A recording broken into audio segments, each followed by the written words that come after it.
Eh bien, pour moi, propriété intellectuelle, c'est complètement à côté de toute réalité. D'autre part, l'activité intellectuelle, comment est-ce qu'elle se déroule, comment est-ce qu'elle peut déboucher sur le monde de l'appropriation. Ça me semble invraisemblable, étant donné que quand l'un d'entre nous a une idée, elle lui vient à l'esprit, comment peut-il dire que c'est lui qui l'a trouvée ou un autre? Tous ceux qui écoutent leur propre activité intellectuelle se rendent compte que ce qu'il y a de plus riche dedans, c'est ce qui vient de l'extérieur.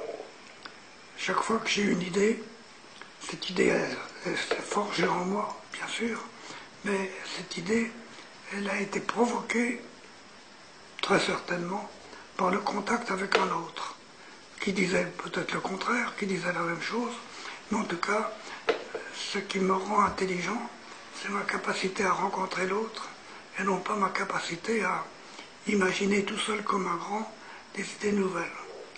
Une idée ne peut pas appartenir à quelqu'un. Sinon, on débouche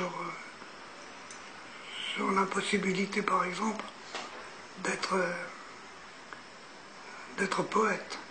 Lorsque Rimbaud dit « je est un autre », c'est une idée astucieuse, mais est-ce que c'est une idée de Rimbaud tout seul, ou est-ce que c'est un jeu qu'il a créé dans cette discussion avec d'autres? Personne ne le sait, lui-même ne le sait pas, par conséquent ça ne peut pas être approprié. Finalement, il ne reste rien du mot propriété intellectuelle.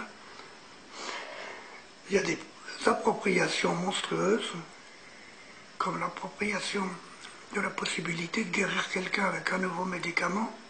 L'idée que ce soit soumis à un droit d'entrée, car c'est ça l'objectif de la propriété intellectuelle, cette idée-là me semble au minimum barbare et au pire monstrueuse.